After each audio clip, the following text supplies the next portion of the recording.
ดาวกาบนะช่วยน้องดูสาย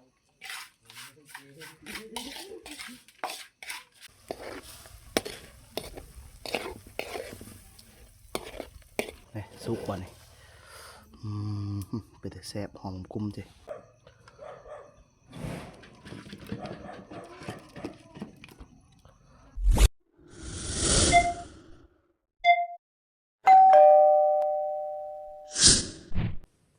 เอาทักทายสบายดีสวัสดีพ่อแม่พี่น้องทุกคน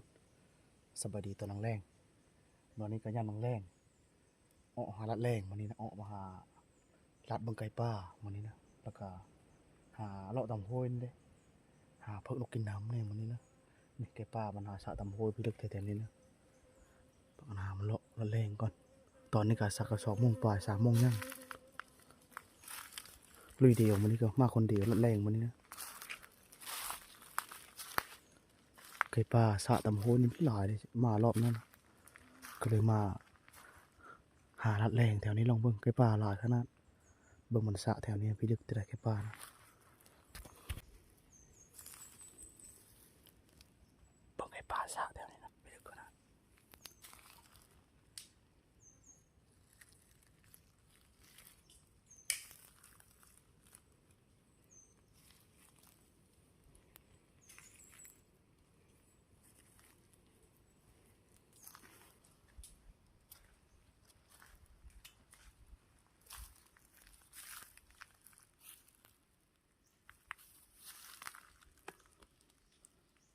เบิ่งไก่ป่าสะแถวนี้นะพี่ลึกไก่ป่านะ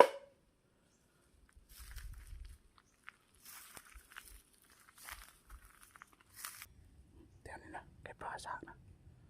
โอ้ลึกขนาดแถวนี้นะ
อากาศก็เริ่มร้อนแล้วเดี๋ยวนี้ใบไม้หล่นนะฤดูนี้ก็คุบพลาบเลยไม้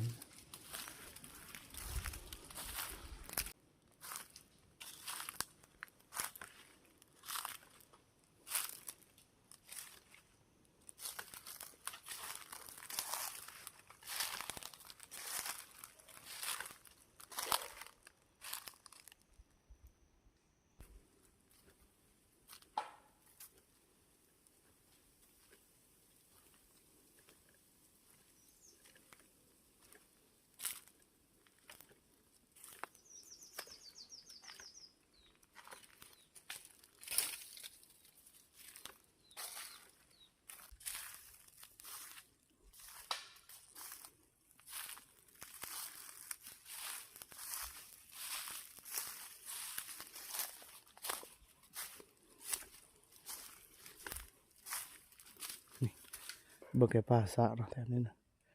เห็นแต่เพาะมันสะไก่ป่าก็มันสะแต่ตอนเช้านี่โมจักอันนี้นะ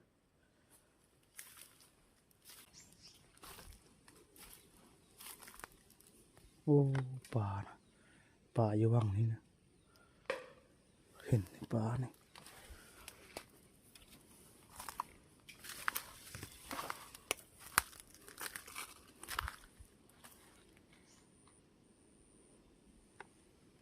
สักพอน้ำว่างหนึ่งอยู่พี่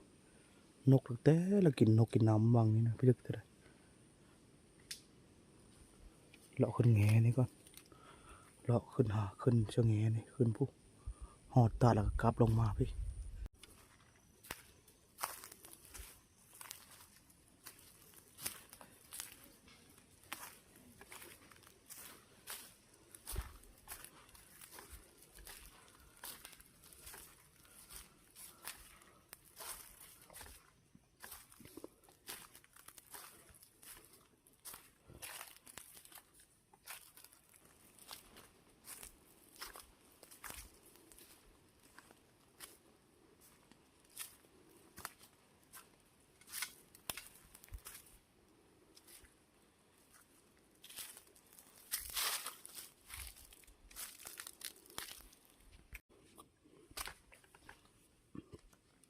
มารอบเนาะน้ำอย่างหลายมารอบนี้แห้งเลยน้ำเนาะได้อันต่างมาติดแต่ละได้นกกินน้ำแถวนี้พี่ลึกเท่าไหร่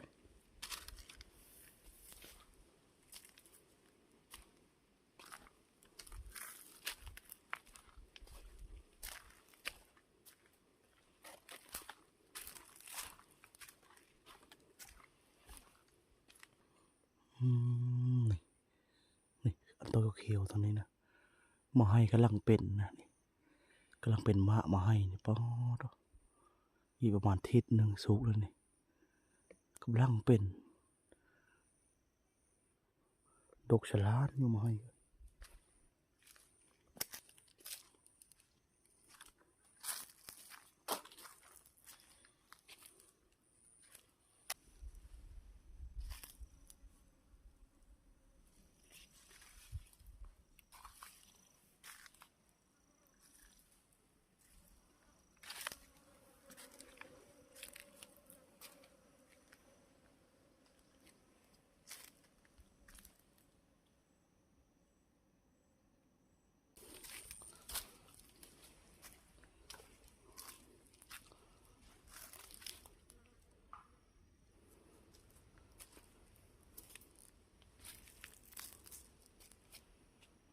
มีอยู่ประกังก็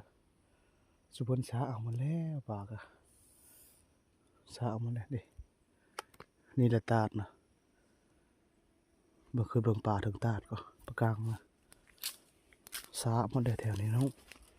ไม่ได้มาแต่หึงเลยมารอบก่อนนี่น้ำหนึ่งหลายแถวนี้นะเพื่อจะมาช้าอยู่ในป่าแต่ครับมาอีรอบนี้ดอกว่าหมดเก่งอ้อยซอยป่ากันนี่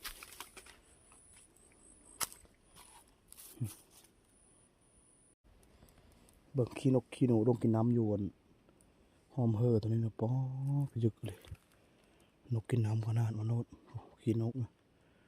เลาะลงก่อนวันนี้พูดเลยเลาะลงแง่พูดเลยเลาะลงเชิงเงามันพูพอขึ้นมาหาปะกังกะเขาเอาก้อนเลยปะกังกะมันมมีนะแดนนี้นะมาเราก้อนนะน้ำอยู่วังนี้ยังหลายได้แต่พี่น้ำมาเขาปุ๊วังนี้นะมาอีรอบนี่คือสาหมดเลยแถวนี้ก็น้ำก็เริ่มแห้งป่ากัดเขาเจ้ามาเอาหมดเลยป่ากัดมุ้ยป่าเลยน้ำแห้งเลย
เลาะมาแต่ไกลๆสักกะพอน้ำวังหนึงเด็กนี่วังนี่นะน้ำวังนี่ไก่ของหมูน้ำวังนี่นะนกแต่ละกินนกนะกระแตกระไนก็คือสิลงมาตามเบิ่งนะลงกินน้ำนี่นะเพราะว่าน้ำวังนี่มันไก่หมูวังนี่นะเลาะลงมาโหยจนที่สุดเลยเบิ่งไก่ป้าสะเด้หลายเลยหันบ่พอไก่ป้าพ่อโตเลยตามโหยนี่นะเห็นแต่นกปลิวนกน้อยมันกินน้ำเห็นอะไรไก่ป้าก็บ่หันมันนี่นะมันล่มแน่มันนี่นะคำบ่ล่มเสียไก่ป้าหันแน่มันนี่นะ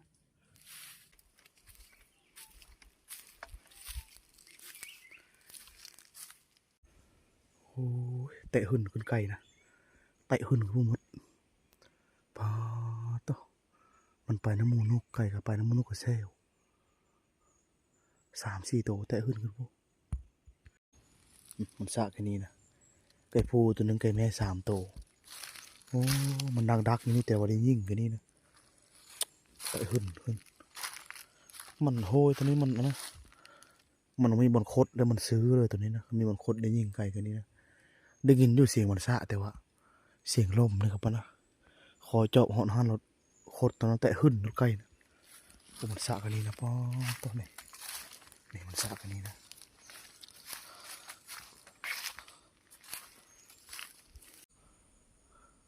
แรงลงคำลงแรงวันนี้ก็ยังบ่พบยังบ่พอไปเลยพอแต่ไก่หมูหนึ่งก็ดีไปแตะหึ่นขึ้นก็นี้นะจนเลาะมาหอดพี่หอดอกชมพี่พอไก่หมูหนึ่งนกปลิวเสือบ่ได้ยิงมันป้อเลือกนกปลิวกินน้ำนะคำลงแรงลงแล้ววันนี้ก็กลับก่อนมันนี่กลับไปหาเอาห้ำมือเอาห้ำก่อนมาเกินนพุกก่อนมันนี่พากันไปเกินนพุกแมลงกองห้ามไว้กับโซนบางเงินไปยิงน้ำแมลงนะจากท่านประท่านหาเกินนพุกก็ค้ำเลยตอนนี้ก็เอฟผลตะท่องโกยกินพวกขยันกินโกยเปล่านอนหน้าบ่แมลงแก้วคือหนูก่อนจ้ะนี่ทำมาแล้วโยกกันบ่อนหน้าเสียยันมึงว่าการหมดเลยยันประตูมึงว่าจะย่าน จะกินเพลอนะได้เพลอกินแรงมันนี่ ไม่ได้อะไร บ่ได้เพลอเดี๋ยวไม่ใช่กระลับกระแลบบ่ใช่โอ้ตาไฟเป็นคักขนาดเนาะยันพี่ก็มาใส่ ยานได้ขอได้ พี่ใช้ชิมี เจ้าบนนอนนี่บ่มาการเลยหนูแมลงยาน โอ้ยบ่มีดอกมากินคอยไปกูมือ มาแล้วมันการหนูเกินหนูก็เกินหนูก็เชื่อพายืมได้พานะแถวคนพาเนี่ยนะคุณพุกนะเกินพุกก่อนนี่พุกพลร้อยอยู่คนพายนี่เกิดแมลงมายิงส่วนบางเงินมายิงแมลงนะมาหายิงกับพ่อแกป้ากับบ่ได้ยิงมันพร้อมมูเดียวนึงเกินพุกนี่แหละแมลงพากันมันนังดักยิงนี่จนมาเยอะท่านจนค่ำมืดค่ำไว้เลยเนี่ยนี่เกิดที่คนพายนี่หนูพวกก็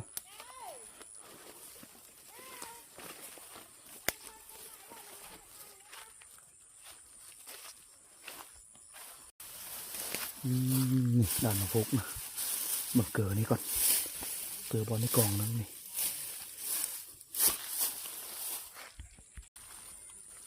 สากากองห้ำในกล่องหนึ่งหากองเดี๋ยวพี่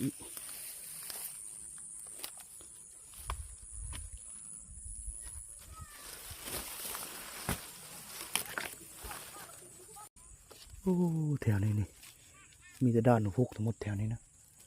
มันไปตามนี่รถนี่ด้านตัวนี้ก็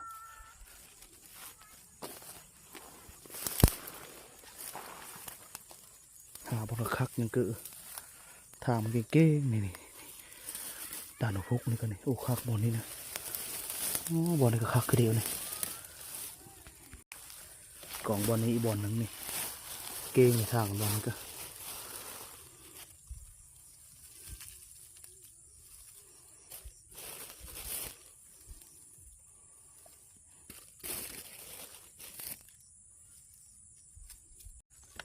กองอยู่แถวนี้ได้3 กองนี่บอลหนึ่งหันบอลหนึ่งอยู่พ้นบอลหนึ่ง พวกไปกองพุ่นมันนี่กองพันนะนี่หอยนกพุกนี่ลงมาอยู่แถวนี้ก็เด็กหอยมันนี่หอยนกพุกนะลงมาเมื่อคืนนี่รถดับเบิ้งเลย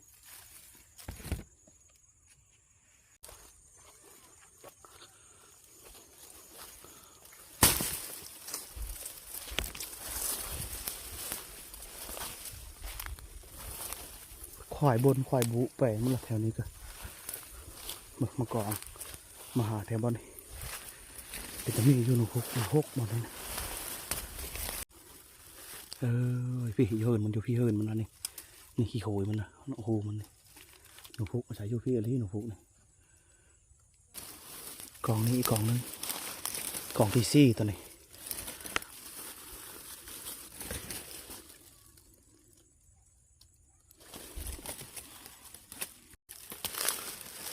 กองที่ห้าตัวนี้กองที่ขี้โขยมันเฮิร์นมันบอลนี่นะนี่กองขี้โขยมันนี่จากมันใส่อยู่บนนี่เลยคือว่าเศร้าๆนี่นะคือว่าทางนี่ก็คือว่ากองลงมึงก่อนแมลงมาการลงมึงเฮ็ดเครื่องหมายไว้ก่อนยันมาจื้อแมลงมั่งคือมันจื้อเฮ็ดเครื่องหมายไว้เฮ็ดมากดไม้ไว้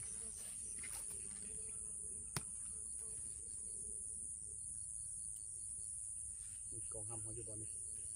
ครับอยู่บนนั้นเนี่ยมันทำเฮ็ดเครื่องหมายไว้ตอนนั้นจื้ออยู่ตอนนั้นมันหกนี่นี่มันเป็นเฮ็ดเครื่องหมายไว้ยังบ่จื้อ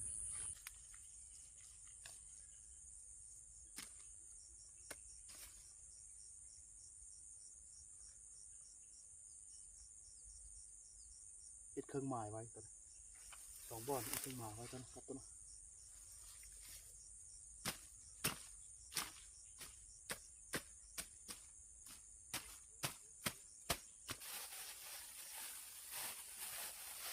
ถือว่ากองนี่นะกองสุดท้ายถือว่าห้ามมดสวยงามเลยถือ8 กองนี่ทำกองเสด้านมันทางมันแหละ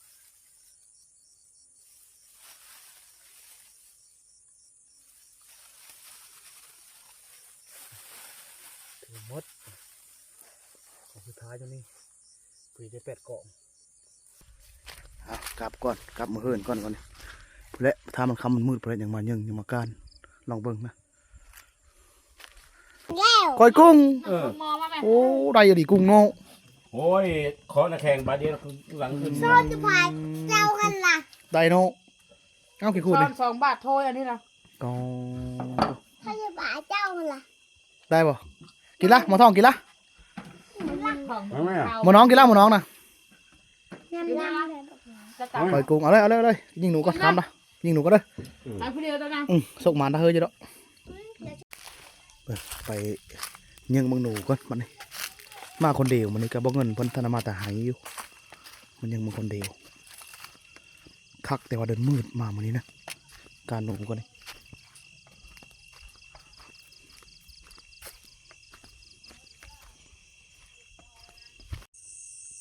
เด็กกองนี่หนูยังทนเอามากินอยู่นี่กองนี่ก็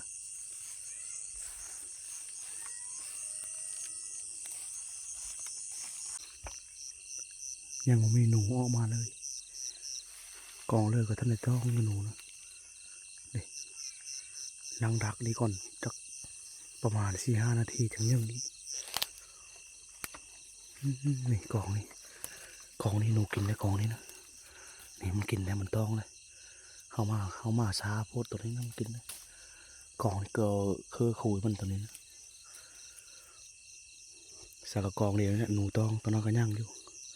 ยังคือเก้าตัวมาดังดักก่อนประมาณจัก4-5 นาทียังนี้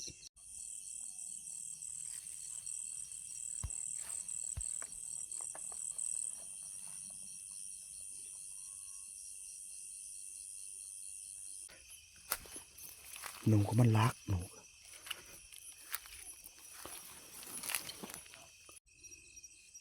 นี่กองนี่นะหนูเข้ามากินได้แต่มันออกไปเลย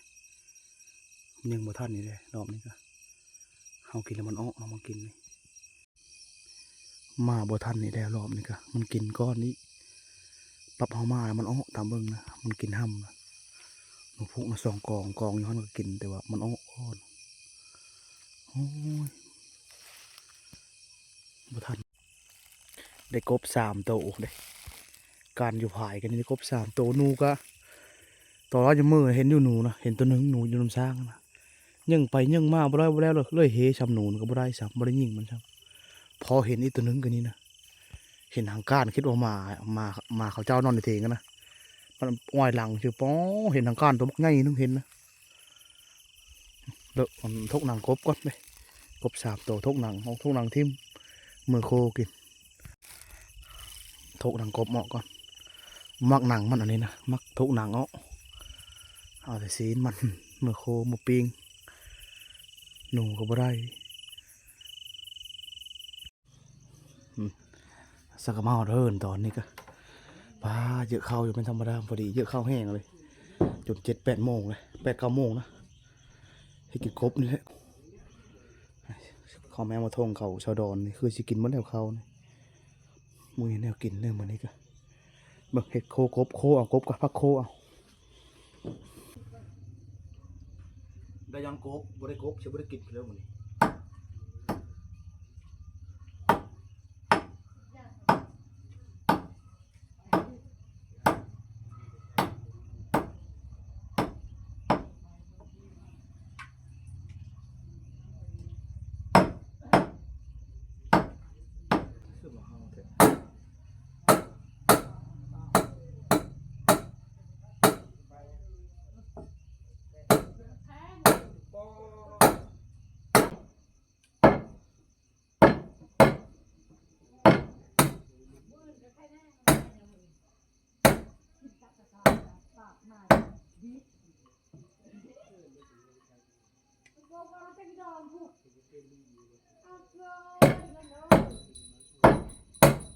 เสือกับโบกับหอมน้ำ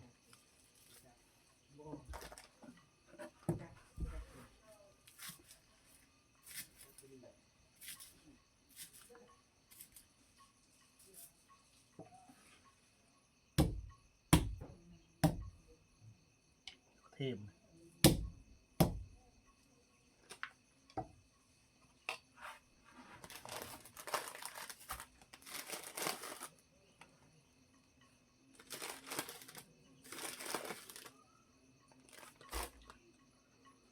พักโคอ่ะกบอ่ะ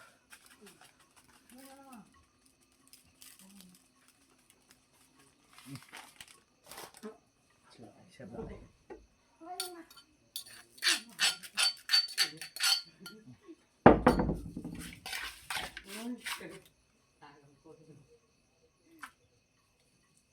เขาห่อไปดาวอากาศแล้วนะเคยน้ำดูสาย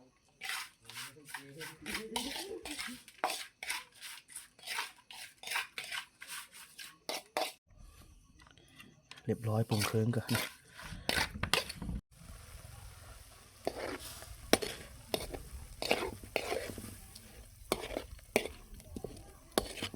โคตรได้ใจมาก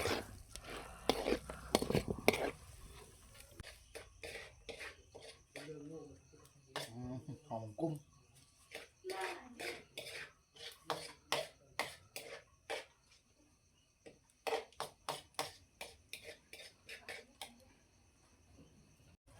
นี่ซุปวะนี่เป็นแต่แซ่บหอมกุ้งจีเรามากินข้าววะนี่ข้าวแรงโคกบ3 ตัว 4 ตัวหอมเตะหอมกุ้งหอมกระเทียมหอมบักโบเลยหน้าตาจะเป็นแบบนี้นี่มันกบยามนี้นะ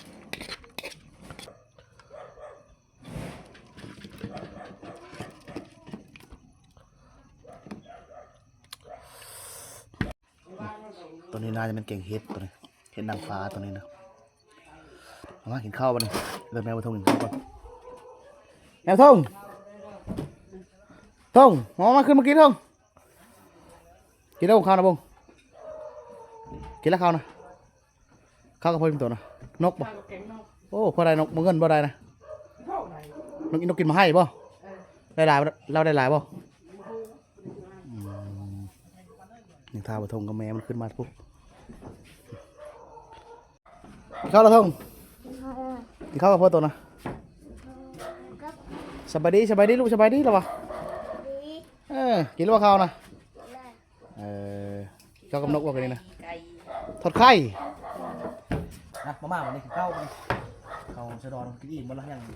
โถมันกินอิ่มมาแล้วยังโถมันกินมากินระเบิดตัวเลยกินแล้วมาแล้วไหมมาแล้ว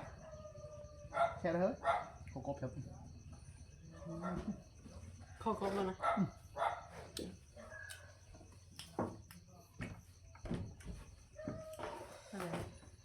โอ้ ช่วยได้กี่คนโคกบ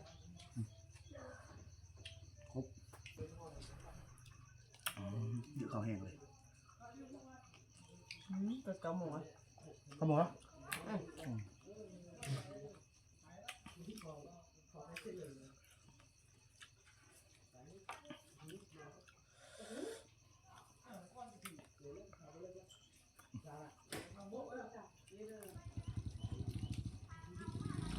เผ็ดมันเนาะถือว่าตอนนี้ก็กินข้าวกินน้ำแล้วไปหายิ่งมันนี่ก็ปุ้ยตั้งบ่ได้เลยมันนี้นะเกินพุกกะพ่อนพุกตัวนึงก็บ่ได้ยิงมันซ้ำได้ย้อนกบนั่นแหละมันนี่พักผ่อนก่อนบ้านนี่บางทีบ่อื่นก็ขึ้นป่านี่ก็ขึ้นไปหายิงนกกินมาให้บ่อื่นนะ